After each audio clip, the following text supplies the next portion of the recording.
Bom, pessoal, boa noite. Peço desculpas pelas intercorrências dessa semana. Realmente, o atraso de hoje, a ausência na terça-feira. Eu estou no processo de mudança, mas assim, tudo que podia acontecer dentro de 2 semanas aconteceu. De carro dar o prego para geladeira não funcionar, máquina de lavar, enfim. Isso tudo dentro de uma mudança com 2 meninos pequenos. Mas, abstraindo tudo isso, a gente está aqui mais uma vez reunido, né? E inspirado nessa música que foi tão belamente cantada por Caetano e Maria Gadu, e de alguma forma tem a ver com o que a gente vai falar hoje, que a gente vai falar sobre as dicotomias do direito, né? As dicotomias, vários contrastes que a gente vê dentro do direito, como também a gente vê em outras ciências. Vocês que já tiveram experiência com outras ciências, vocês podem registrar aqui, manifestar alguma dessas dicotomias que existem nas suas ciências especificamente? Por exemplo, a gente na ciência da informática tem o hardware e software, né? O que mais? Administração pública, administração de empresa, né? Administração privada. Perfeito, Carol. O que mais?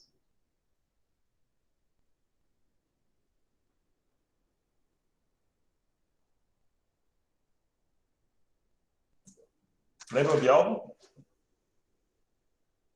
Essa música lida muito com esses contrastes, né? E essas dicotomias existem, se a gente observar, em todas as ciências. Para a ciência do direito, vai importar de forma mais destacada algumas dicotomias que são muito mais facilmente, muito mais habitualmente referidas. Principalmente a dicotomia que existe entre direito natural e direito positivo, a gente já falou sobre isso em alguns momentos, entre o direito objetivo e o direito subjetivo. Logo na primeira aula a gente falou um pouco sobre essa dicotomia também, quando a gente fazia a distinção entre aquilo que, quando a gente dizia, o direito civil permite que você altere seu nome, mas e por isso eu tenho direito de alterar meu nome. E a gente também tem o direito positivo, aliás, o direito público e o direito privado, que vai ser objeto justamente da nossa análise a partir do texto de Michel Miari que a gente colocou para vocês no cigarro, certo? Vocês já ouviram falar sobre essas expressões? Tem alguma impressão ou alguma dúvida sobre elas? É verdade, Jefferson. Várias músicas da MPB retratam esses contrastes, né? E, no fundo, se a gente observar, o direito positivo e o direito natural, eles têm, claro, seus espaços, mas eles não se excluem por completo, né? Se a gente observar, por exemplo, quando a gente fala em direito positivo, lembra logo de código, né? Lembra logo de corpo de lei que define o que vige em determinado local, em determinada época histórica.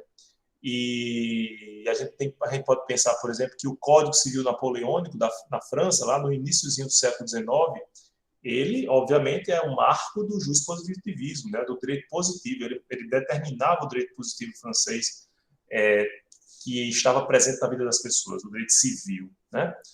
Mas a inspiração para o direito civil, para o Código Civil Napoleônico, era nitidamente justnaturalista, né? Então, assim, a gente observa que existem esses pontos de encontro, certo? E é exatamente sobre isso, pessoal, que a gente vai falar na aula de hoje. Vou colocar aqui para vocês justamente esse roteiro, né? Já que vocês já manifestaram a predileção por a gente seguir esse roteirinho, até para que a gente possa sinalizar melhor as informações chaves dessa nossa discussão. Vamos começar justamente pela dicotomia entre direito natural e direito positivo. O que vocês entendem por direito natural? O que vocês entendem por direito positivo, pessoal?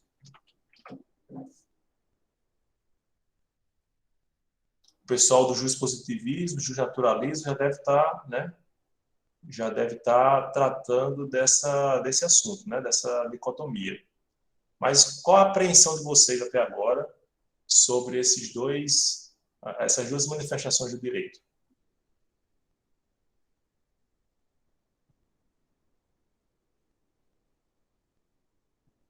Oi, professor, boa noite. Boa noite.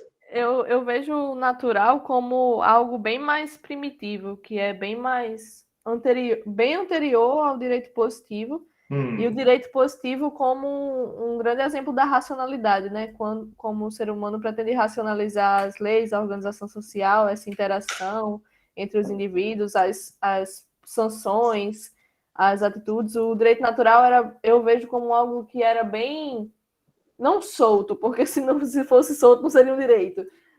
Uma expressão assim, mas eu acho que era algo mais espontâneo, mas, tipo, eles viam algo do costume e transformavam isso, tipo, isso aqui é um direito nosso, ó, que a gente tá vivo aqui, a gente tem o direito à vida. Mas o direito possível é algo mais pensado para uma organização social equilibrada, vamos dizer. Muito interessante sua colocação. Vamos tentar refletir sobre essa sua... Você atrelou o... Deixa eu ver aqui. Você atrelou a racionalidade ao direito positivo, né? Mas será que o direito natural também não pode experimentar essa racionalidade? Será que não pode surgir a partir dessa racionalidade própria do ser humano? O que é que vocês acham?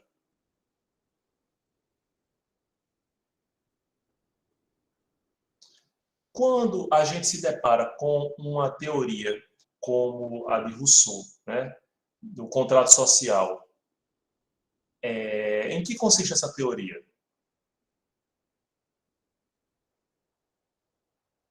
Que o homem cede uma parcela de sua liberdade, né, para conviver em sociedade, é como se ele firmasse um contrato social. Bom, Estado, eu vou ceder um pouco da minha liberdade para que você consiga harmonizar todas os conflitos, né, os contrastes que ocorrem na sociedade. Assim eu vou viver bem melhor, o meu vizinho vai viver bem melhor, todos vão viver bem melhor. Mesmo que a gente abandone esse estado de liberdade absoluta, porque também esse estado de liberdade ele é tendente a um conflito sem fim, à anarquia, à desorganização, à desarmonia, certo? Quando Rousseau se refere ao contrato social, ele imagina que as pessoas fossem lá e assinassem um contrato escrito, eu estou cedendo uma parcela da minha liberdade. Óbvio que não, né? Então vejam que o direito natural ele vai experimentar historicamente, e vocês do grupo do Jus Naturalistas vão desenvolver isso, vai experimentar momentos diversos. Primeiro, o direito natural tem uma inspiração divina, depois ele tem uma inspiração racional, sim. Quando a gente diz assim, o direito à vida é um direito natural, porque é racional eu proteger aquele bem que talvez seja o mais importante de cada um ser humano, né? Que é a vida. Sem ela, a própria, a própria qualidade de ser vivo, né? De ser humano, ela desaparece, certo? Então, isso é racional, tá certo? Proteger a vida independe de qualquer positivação em determinado ordenamento jurídico. E aí a gente chega a uma outra figura, né, a figura do direito positivo. O que é o direito positivo, pessoal? O direito positivo é o direito que vale, né, que é vigente em determinado lugar, em determinada época, certo? Então a gente pode falar de direito positivo brasileiro. O direito positivo brasileiro atual, ele prevê a pena de 6 a 20 anos, vamos supor, para o crime X, certo? Porque é o direito que vale, tá certo?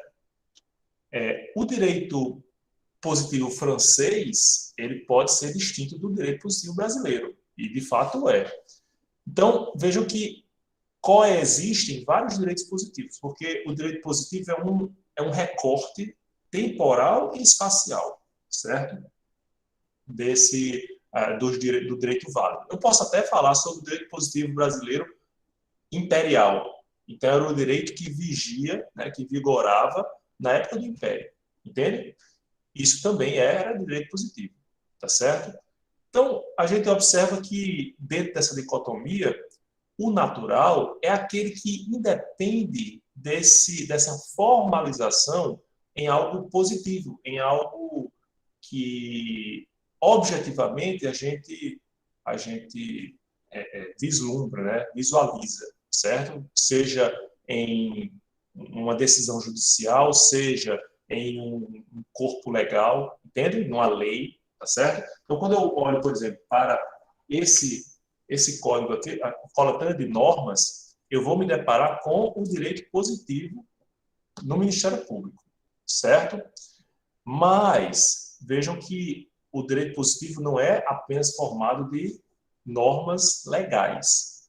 A forma como essas normas são aplicadas e vivenciadas a partir da interpretação jurisprudencial, por exemplo, também constitui o direito positivo. Ok? O direito natural muitas vezes é colocado, e aí vou deixar mais para o grupo de naturalismo desenvolver, em situações drásticas na história, em que o direito positivo terminou não dando uma resposta satisfatória, certo? E aí eu vou deixar depois para vocês indicarem que situações seriam essas. Tranquilo, pessoal? Nesse embate inicial, nessa apreensão inicial sobre essa dicotomia, alguma dúvida? Uma única pergunta, Pois não, Morton, Nelson. boa noite. Boa noite. Poderia, só especulando, poderia o direito natural ter alguma variação no espaço? A pergunta é, eu poderia interpretar o que seria direito natural de forma diferente? Populações ou culturas diferentes poderiam ter essa interpretação diferente? Essa é uma excelente pergunta, porque quando a gente fala em direitos humanos, né, geralmente qual é o paradigma que os direitos humanos têm uma inspiração, vamos dizer assim, tem um vínculo com o direito natural. O que são direitos humanos? Aqueles direitos que são aplicados, que são válidos, independentemente de nação, independentemente de etnia, de background cultural, né? Então, são os direitos humanos reconhecidos universalmente. Mas há uma crítica quando a gente coloca direitos humanos, fala em direitos humanos, porque geralmente o paradigma que a gente leva em consideração é dos países, dos ordenamentos jurídicos ocidentais, não é verdade?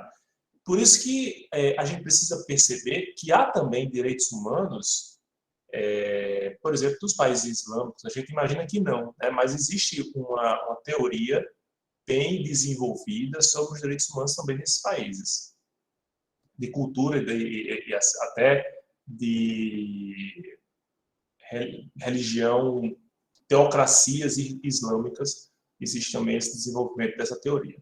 Então, respondendo a sua pergunta, há a possibilidade de discutir essa naturalidade desses direitos. E por isso, porque pode haver choque entre esse reconhecimento, então, o que eu acho que é natural para o meu povo, para a minha cultura, não é natural para o seu, esse é um dos pontos que se criticam justamente na ideia de direito natural. Porque o direito natural não permite uma certeza, uma objetividade, uma segurança que o direito positivo propõe, que o direito positivo aponta, vamos dizer assim. Acho que alguém levantou a mão aqui. Oi, Matheus. Professor, só corrija uma coisa que talvez eu tenha aprendido errado. Oi, não. Eu aprendi que o direito natural era algo inato e que não precisava de um Estado para te dar essa benese.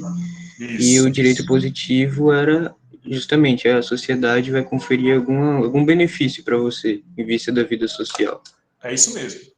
Okay. O direito natural é algo que você ostenta, você incorpora ao seu patrimônio jurídico, independentemente do reconhecimento de um ente estatal.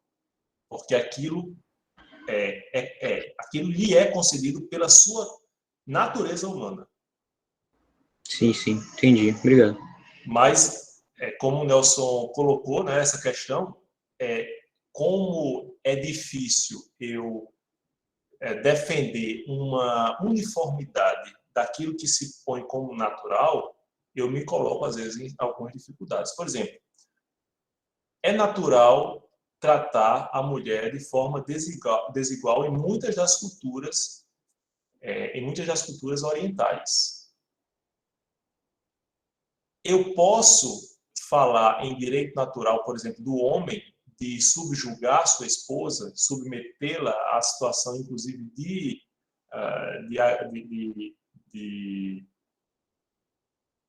agressão ou até de tolher a sua individualidade, as suas peculiaridades, né? Porque é natural naquela cultura. Mas isso não iria contra o próprio direito natural de princípio da integridade física? Ele ia se contradizer entre si. Pois é. É aí que está a dificuldade, porque para muitos povos, o que é natural é essa distinção, né? Eu me lembro de ter visto no aeroporto, certa vez, um casal, né, possivelmente eram bem jovens, né, ter sido casados há pouco tempo, e aí, na cultura desse casal, o homem tinha sempre que andar à frente da mulher, né? Então, lá ia ele sozinho na frente e a mulher atrás. E aí, ele ficava perdido, né, no aeroporto para saber onde era. Aí ele olhava para trás e fazia, e aí? Aí ela, para lá. Aí ele ia para lá. Aí depois chegava na frente, não sabia o que fazer, aí perguntava, e aí? E aí ela, para cá, né? Então, assim, é esquisito, né, haver esse tipo de tratamento. Mas isso é natural para muitos povos, né? O que se discute é, pelo fato de ser natural, isso pode ser reconhecido como direito? E aí é uma discussão que eu vou deixar para a gente trazer à tona novamente na discussão, quando for tratar dos temas que vocês vão apresentar, dos naturalismo e positivismo. Ok? Tranquilo ou mais alguma dúvida? Tranquilo, professor. Obrigado. Perfeito. Além dessa dicotomia, a gente também tem uma muito comumente colocada, que é do direito objetivo e do direito subjetivo, certo? Então, vamos lá. Quando eu falo em direito objetivo, eu estou indicando a fonte de onde eu retiro o direito subjetivo. O direito subjetivo é a permissão de agir conforme o direito objetivo. Eu só vou exercer um direito, ou seja, um direito subjetivo, se eu tiver respaldo no direito objetivo, né? Não sei se vocês se recordam do exemplo que eu citei, né, no caso lá da Cruzeta, que a mulher perguntou, doutor, eu tenho direito a... Tem, está aqui, olha, eu estou vendo aqui que está escrito, aí o que eu tenho que fazer? Porque isso não está sendo reconhecido. Eu disse, não, a senhora tem que procurar um advogado e tal. Sim, mas doutor, não está dizendo aqui, né? Sim, mas o que é... Eu não disse isso a ela, mas o que está lá dizendo, o que está lá indicando é o direito objetivo, né? Aquilo está se indicando, e o seu direito subjetivo existe a partir daquele direito objetivo, mas está havendo uma falta de prestação ou de reconhecimento desse direito subjetivo. E para que isso ocorra, ela tem que ajuizar uma ação no judiciário para ver esse direito reconhecido, certo? Então, o que ela estava indicando era o direito objetivo, era o direito, vamos supor, era o Código Civil que dizia o seu direito em relação, vamos supor, ao pai da sua filha. Põe, Jefferson. Professor, tem alguma relação com o direito subjetivo? Por exemplo, a pessoa quando passa no concurso dentro do número de vagas, ela tem um direito subjetivo àquela vaga, né? Isso, exatamente. Não é mera expectativa, né? A gente vai falar, quando a gente for tratar do direito subjetivo de maneira mais destacada, lá no finalzinho da nossa disciplina, a gente vai ver que o direito subjetivo é algo diverso da expectativa de direito, né? O direito subjetivo é algo que já se incorpora e tem se reconhecido que se eu abro um concurso com 14 vagas, aqueles que passam nesse número têm o direito subjetivo da nomeação, certo? porque senão o concurso assim, ia padecer de uma insegurança. Vamos supor que a 13ª pessoa, a 14ª pessoa que foi aprovada, ela tem uma ideologia diversa, ou seja, um crítico do administrador que vai nomear aquela pessoa. O administrador, só de mal eu não vou nomear essa pessoa, né? Ele não pode ter essa discricionariedade. Por isso tem se reconhecido o direito subjetivo nesse caso. E quem é que garante esse direito subjetivo? O direito objetivo, né? As leis do direito administrativo e as decisões judiciais que interpretam essas leis, a própria Constituição, que garantem esse direito subjetivo. Certo? Então, se a gente pudesse dizer o direito objetivo, o direito subjetivo é uma permissão de agir conforme o direito objetivo. Certo? Tranquilo? Bom, por último, nós temos uma outra dicotomia, né, muito comum também, que é a de direito público e de direito privado. Essa talvez seja até mais conhecida de vocês, porque nós temos departamentos, né, no nosso curso. A gente tem um departamento de direito público. Ei, professor? Pois não. Eu fiquei meio em dúvida no outro. Diga aí. Confesso que eu não entendi tão bem. Pois diga aí, o que é que como você... tipo que difere um do outro. Não certo. entendi. Por exemplo, quando eu digo assim, eu tenho direito ao nome. Esse direito aí é direito subjetivo ou direito objetivo?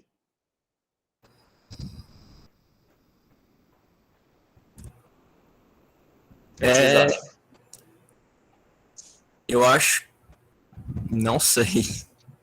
Sinceramente. Vamos lá, eu vou mostrar aqui outra coisa para vocês.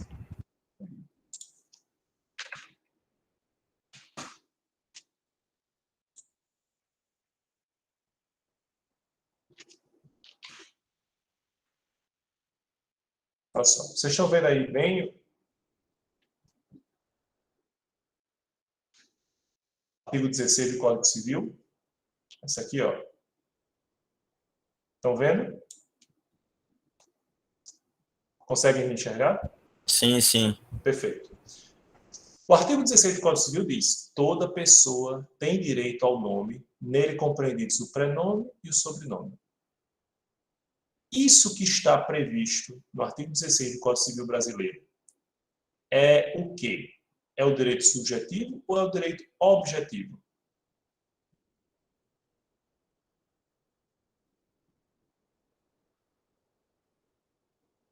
Objetivo. Objetivo. Veja que eu tenho uma lei que é de 2002. O meu filho mais novo nasceu em 2009. Essa lei já existia quando ele nasceu. Ou seja, o direito objetivo já estava posto, certo? Mas o direito só foi incorporado ao seu patrimônio jurídico, ao patrimônio jurídico dele, em 2009, com o nascimento dele. Porque aí ele se tornou o quê? Pessoa. Então, o direito objetivo existia, mas o direito subjetivo dele só foi nascer com o seu nascimento, em 2009. Muito depois da vigência ou da existência de um direito objetivo que lhe possibilitasse, lhe franqueasse essa permissão, né, de ter um nome. Entende? Então, se eu digo que, por exemplo, eu tenho no Código Penal a possibilidade de alguém, a possibilidade de o juiz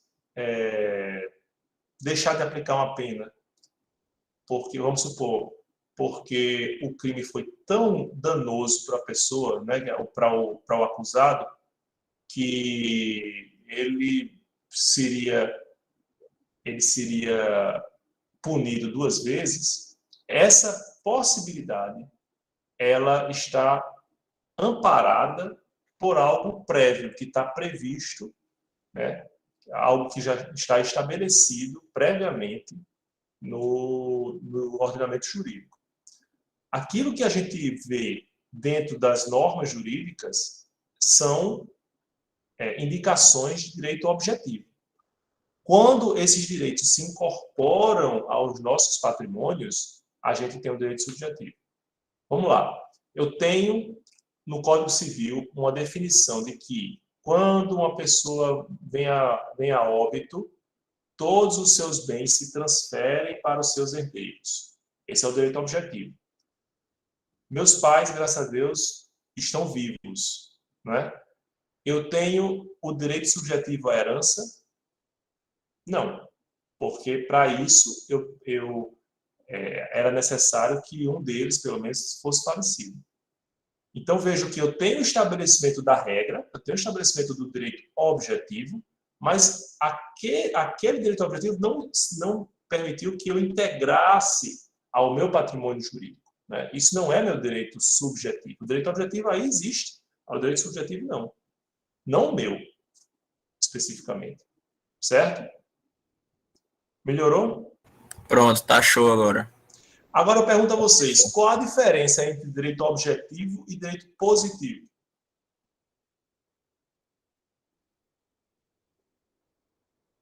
Se ambos estão na norma, ambos são, querendo ou não, positivados, né? Então, não tenho muita ideia, não, sinceramente. Alguém tem alguma Fica ideia? pro senhor aí. Alguém tem alguma luz sobre essa questão?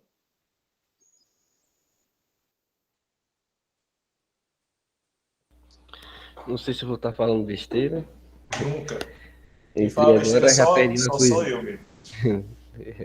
Professor, o direito objetivo, né, ele é posto, Sim. e também tem o direito subjetivo, que é você fazer uso desse direito, a possibilidade de fazer uso. Mas ambos são positivados, ou não, porque a gente tem o direito também consuetudinário, né? O direito não está escrito, mas é um direito que já é claro, né, para o pessoal lá, né? Então, Perfeito. eu acho que o direito positivo, ele talvez parta, né, de uma formalidade para sua construção, e depois é escrito ou não, né? Enquanto que o direito objetivo é aquele direito que vai estar lá positivado, né? E você, agora eu não vou saber explicar mesmo, né, o que é direito objetivo, mas eu sei que você tem esse direito objetivo e tem o direito subjetivo, né? Eu posso fazer, por exemplo, o direito à greve, né? É um direito subjetivo. Eu não sou obrigado a entrar com a categoria. E todo mundo tem o direito de ir e vir, talvez seja um direito objetivo. Aí eu vou fazer confusão aqui, mas... Vamos ficar só na parte inicial da sua fala, para você não... Pronto, vamos ficar. Mas assim, a diferença é que um se trata... É mais geral, se trata da escrita, tal, e o outro, já essa linha de direito objetivo e direito subjetivo, vamos dizer, consequência dele. Você falou o seguinte, tanto o direito objetivo quanto o direito subjetivo estão previstos ou são realidade num direito positivo. E é verdade. O direito positivo tanto abrange, tanto define, ou tanto reconhece o direito objetivo, por exemplo, artigo 16 do Código Civil, que dá direito ao nome, dá às pessoas o direito ao nome, quanto o direito subjetivo também é direito positivo, porque quando você incorpora aquele bem, aquele interesse, aquele objeto, né, do direito ao seu patrimônio jurídico, entende? Então, a diferença está nas perspectivas. Quando eu digo direito positivo, eu me refiro a todo e qualquer direito, seja objetivo, seja subjetivo, que esteja vigente em determinado local, em determinada época. Aí ainda não fica tão claro, porque, por exemplo, quando a gente vai fazer essas leituras, ele sempre apresenta como normas agente, né? Eu sei que ia ser uma norma criada pelo Estado, né? A gente vai criticar essa norma agente e facultas agente lá quando a gente for tratar especificamente do direito subjetivo. É por isso essa confusão, né? Que a gente às vezes se mete a lei, né? Mas assim, esse direito objetivo como criado pelo Estado, e aí fica, ora, e o direito subjetivo não é criado pelo Estado? Eu sei que ambos são criados. Ele é reflexo do direito objetivo. Só que o segundo, esse é o direito subjetivo, a gente sabe que é conferir a alguém o direito de agir, né? De agir ou de exigir de outro determinado comportamento, né? Exato. Agora, para deixar mais claro para a gente, porque a gente vinha na discussão de Kelsen sobre ter o objeto do direito, né? Tem o objeto do direito, e aí depois a gente tem o direito objetivo. Objeto da ciência do direito. O objeto da ciência é o direito, né? Então, o objeto da ciência, aliás, o objeto da ciência, né, que é o direito, e aí a gente vem agora o direito objetivo. Aí o que quer dizer de fato isso, para não ficar só nessa ideia de criado pelo Estado? Na verdade, assim, é a fonte de onde a gente extrai a permissão de agir conforme esse direito, certo? Esse é o direito objetivo, tá certo? É mais nesse sentido. Quando a gente fala, por exemplo, que o direito civil garante o direito ao nome a todas as pessoas, eu estou me referindo ao direito objetivo.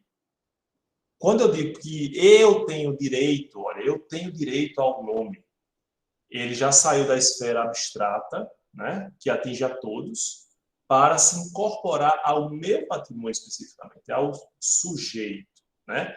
Vocês se lembram da crítica que é feita a essa ideia de direito subjetivo, a de sujeito de direito, pelo professor Alisson Mascaro? Ele diz que essa ideia de direito subjetivo interessa particularmente ao sistema capitalista, porque quando a gente fala em direito subjetivo, eu faço a distinção entre as pessoas, entre quem tem esse patrimônio e quem não tem. Ah, mas todos têm o direito ao nome. Beleza, isso a gente não discute. E todos têm direito a morar em uma casa de 7 andares, luxuosa, com piscina, uma mansão? Não. Somente aqueles que compraram a casa nessas circunstâncias, né? Então, é como se fosse assim, olha, eu tô arvorado aqui no meu direito, eu fiz por merecer, né? Ou então eu paguei por essa casa e quando eu comprei essa casa, eu adquiri, eu incorporei ao meu patrimônio jurídico a propriedade dessa casa. Então, não me venha com essa história de meter a mão naquilo que não lhe pertence, porque essa casa eu fiz jus de acordo com as regras jurídicas vigentes. Entende? E aí só é sujeito quem tem direito subjetivo. Aquele que mora na rua, por mais que eu tenha o direito objetivo dizendo que todos têm direito a uma moradia, ele é um ninguém, porque ele não tem um direito subjetivo efetivamente respeitado. A dignidade, ela é negada a muitas pessoas nesse país diariamente. Então, ele é objetivo que constitui, então, uma entidade objetiva, né? Porque, no caso aí, em frente ao sujeito de direitos. Exatamente, exatamente. E aí, então, eu não sei quem foi que falou antes de mim aí, que eu nem vi, tá certo, né? Então, direito positivo e direito objetivo, no final das contas, é quase a mesma coisa. Não, rapaz. Você mesmo falou que o direito positivo, ele abrange tanto objetivo quanto subjetivo. Mas com um exemplo agora, porque assim, o direito objetivo, nesse sentido, é aquelas normas que o Estado mantém em vigor. E a gente sabe que o direito positivo é o direito posto também, né? Eu estou fazendo essa... A vigência, ela é uma característica do direito positivo, do direito posto. Que é aquele conjunto de regras, de lei, costumes, né? Que vai presidir. Certo? Melhorou ou não? Ou foi pior? Eu não sei, eu já tô achando que estou entendendo. Não sei se meus colegas estão entendendo, ou se eu estou complicando aqui. Mas, assim, claro, ficando claro, o direito positivo é o direito posto, o direito escrito, é o direito... Veja, não necessariamente um conjunto de regras, não necessariamente, é um conjunto de regras, vamos dizer assim... Pode ser direito positivo, né?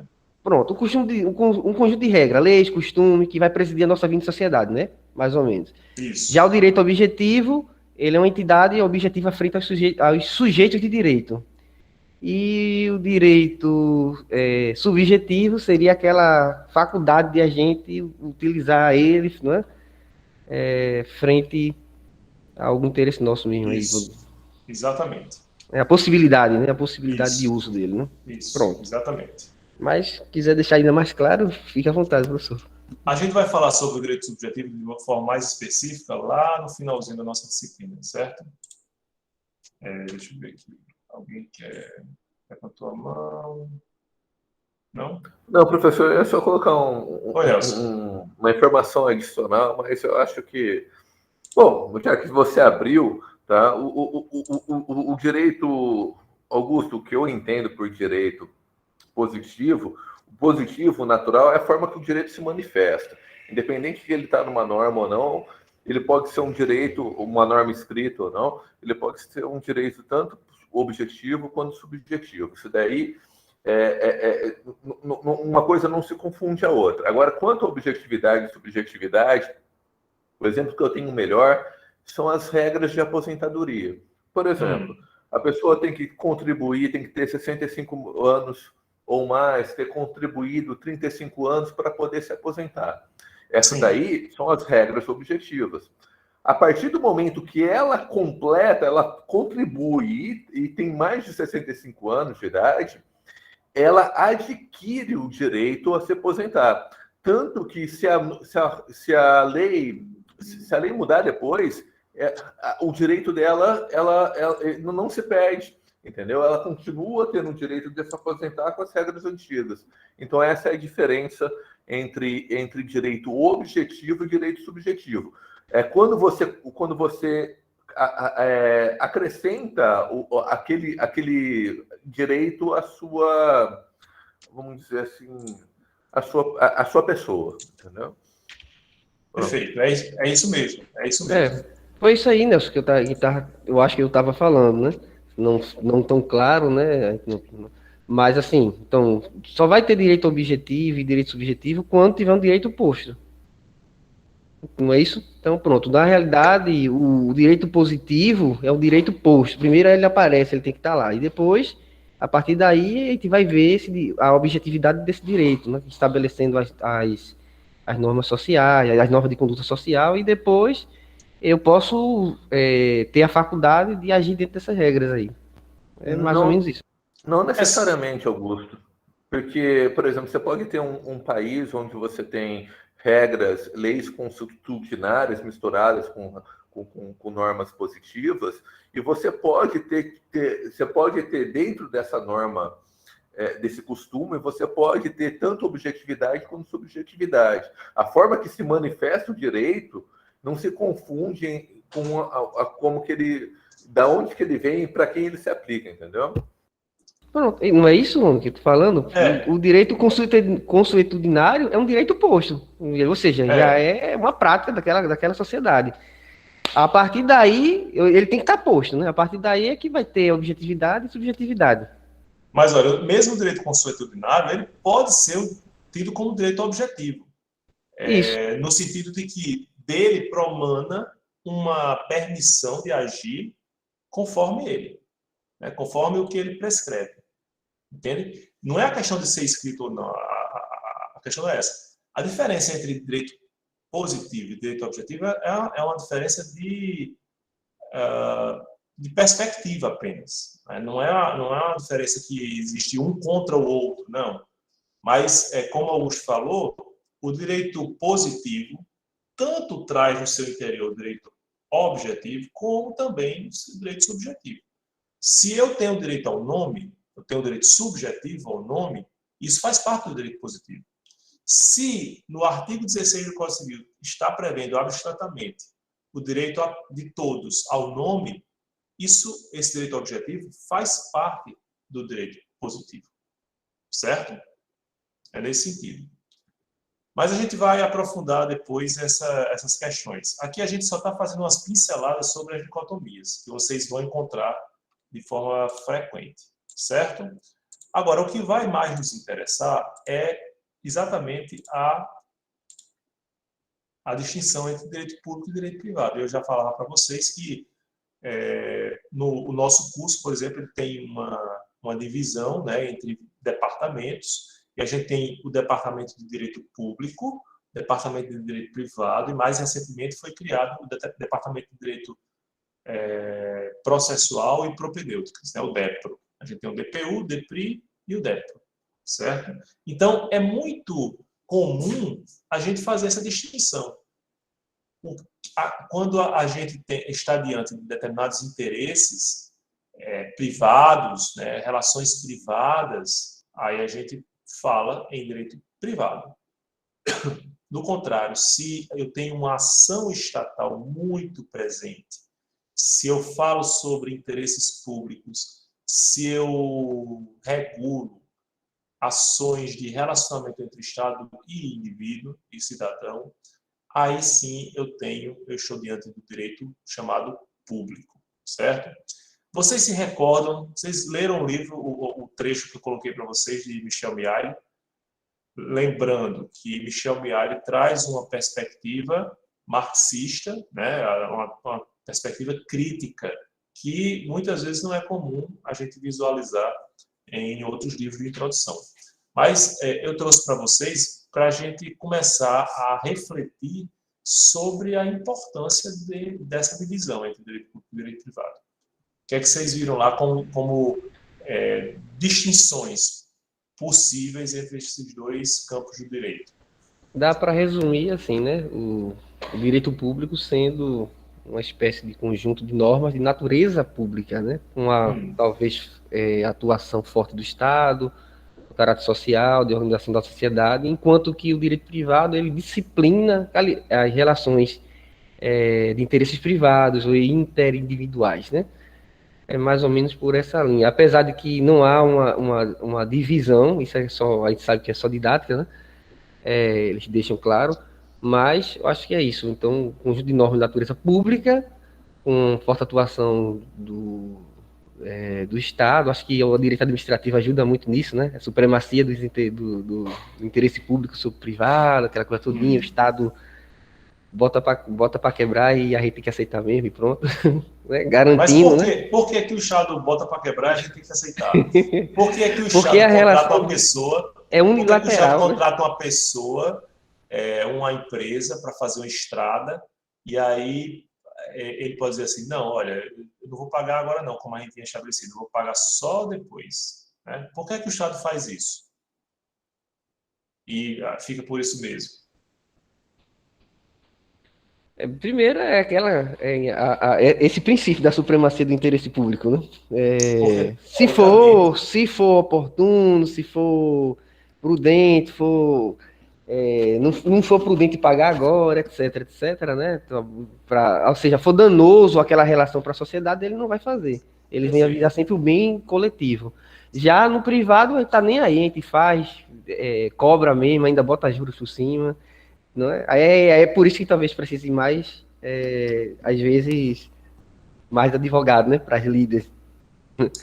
Perfeito. A gente, teoricamente, nas relações de direito público, o interesse é maior. É o interesse da nação, é o interesse do Estado, né? O interesse do Estado, que eu digo, de todos os habitantes daquele Estado, né?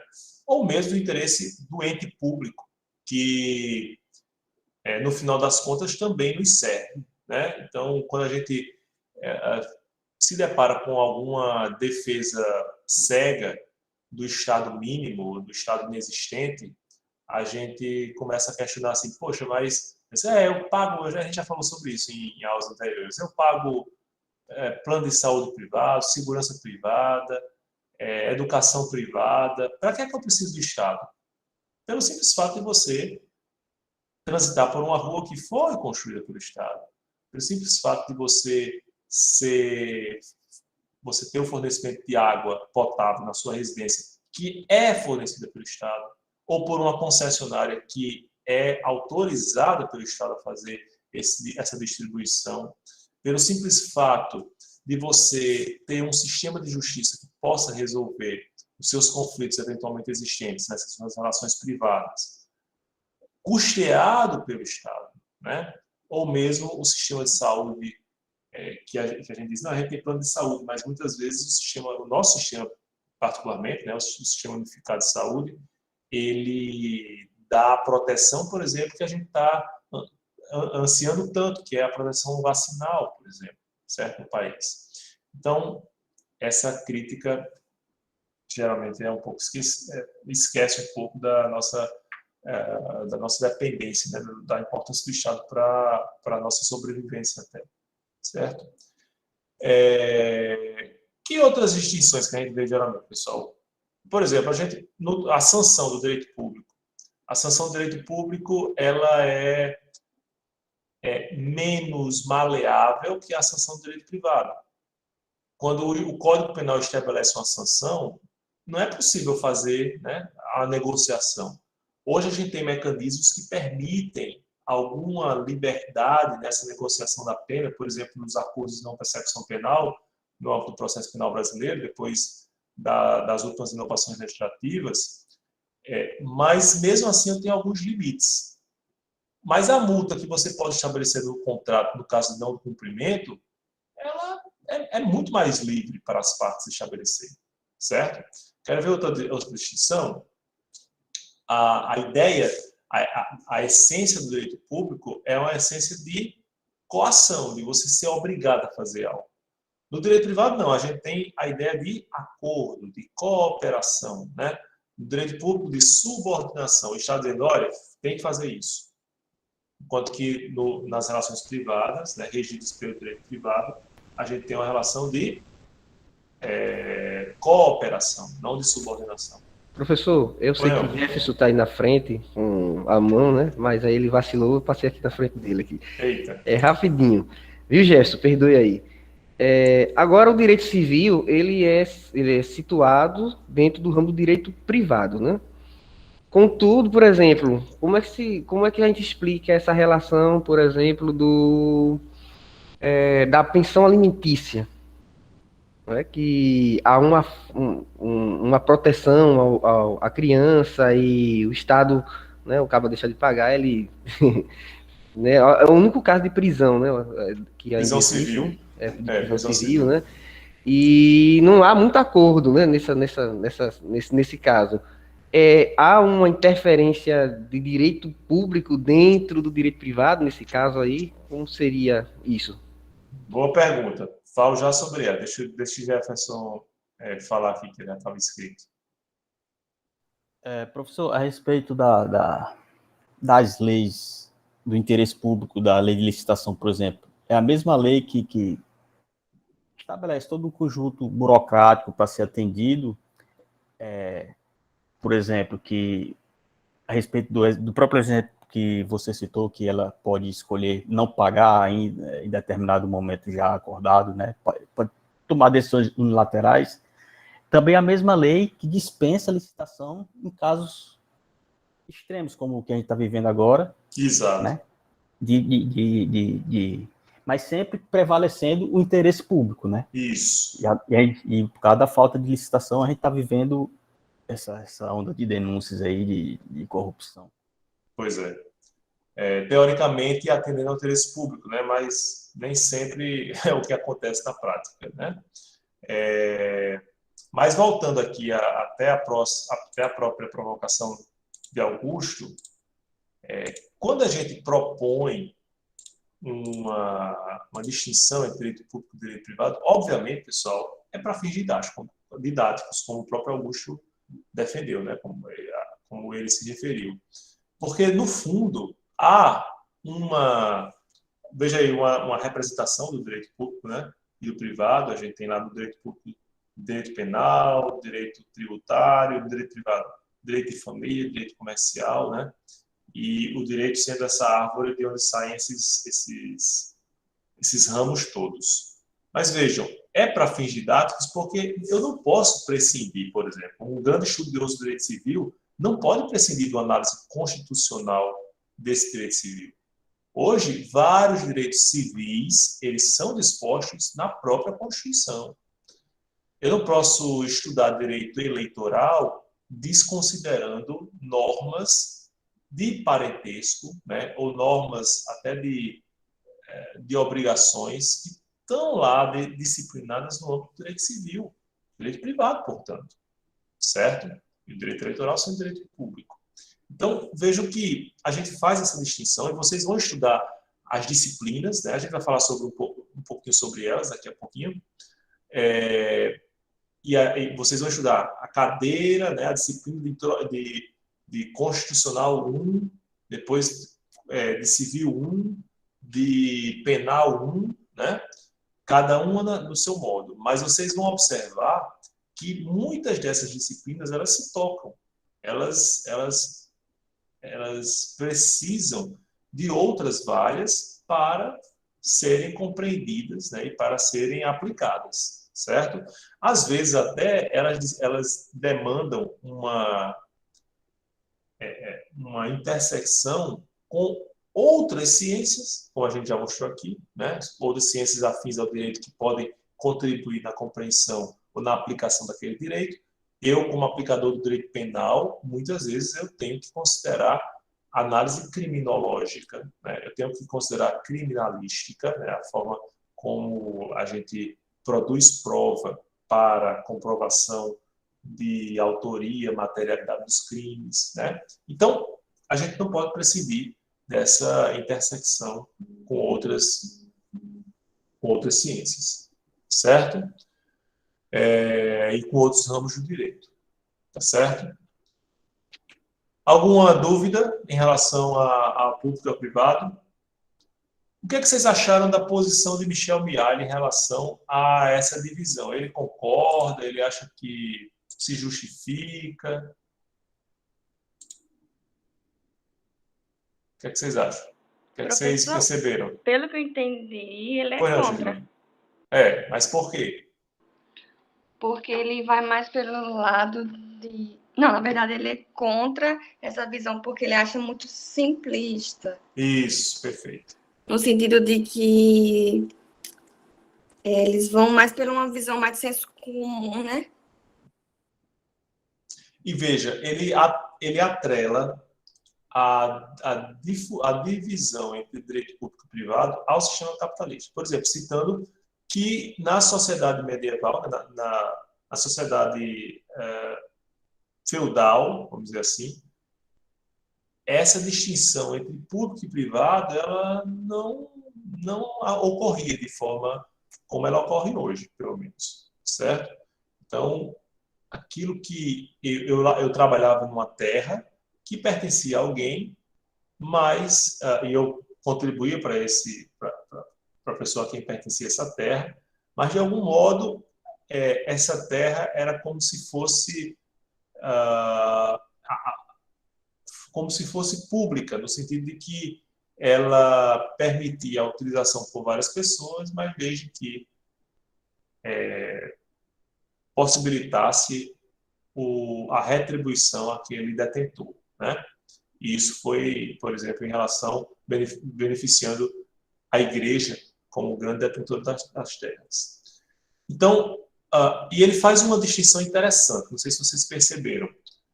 Quando eu tenho lá na França Revolucionária a Declaração dos Direitos do Homem e do Cidadão, o que é que eu indico com isso?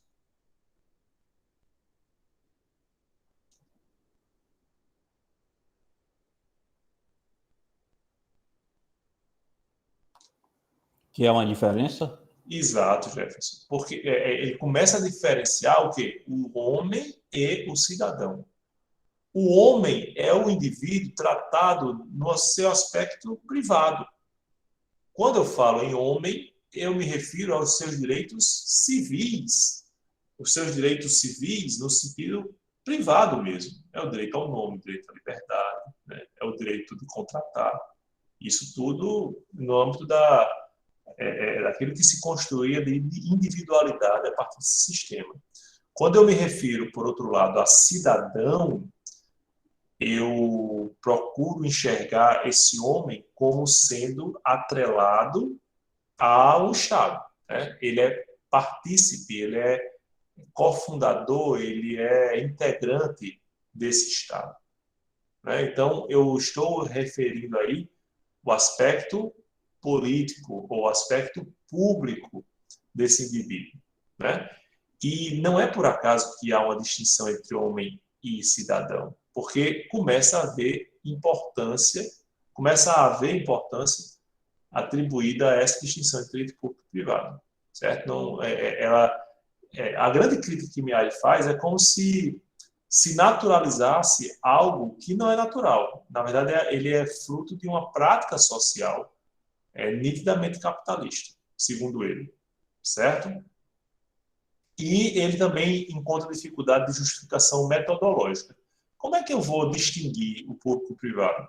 Baseado apenas naqueles parâmetros que eu falei aqui para vocês, aí eu vou me colocar dentro de uma dificuldade. Eu tenho hoje o direito civil previsto na Constituição. O direito constitucional é direito público, o direito civil é direito privado.